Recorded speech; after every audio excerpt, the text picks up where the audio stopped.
what I did love was they put out this really interesting self-made documentary, autobiographical documentary, I guess, about Eddie Murphy, and it's called Being Eddie. And so I don't know if you had a chance to watch it.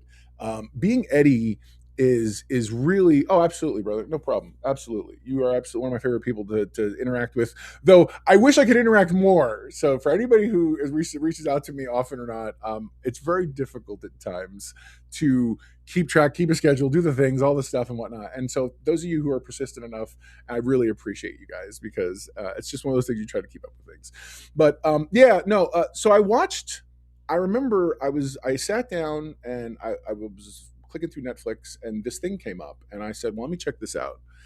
And it's very self aware, that's for sure. And it's all Eddie Murphy does these inner reflections specifically about the what the industry was like for him coming up, being one of the first really hard popular, like everybody else in the world, black comedians in the era.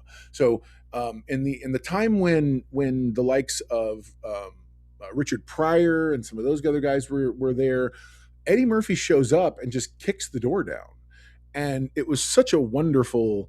Yeah, the puppet segment was so good.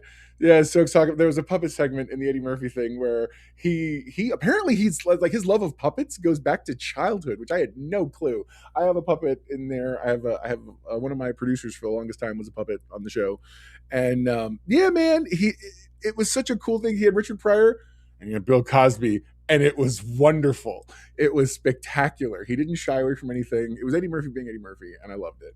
And he talks all about how he's interested in, he fell out of, he no longer felt the bug to do comedy after Raw. I had no clue that Eddie Murphy's Raw was his last official stand up that he'd ever done. I just don't really pay attention to that kind of thing. Because it was after Raw that I found like Delirious and some of the other smaller audio tapes, or they were the little 45s and whatnot. And then, oh, that's awesome. Smoke 007 says, my sister met Eddie on the set of Trading Places. I love Trading Places.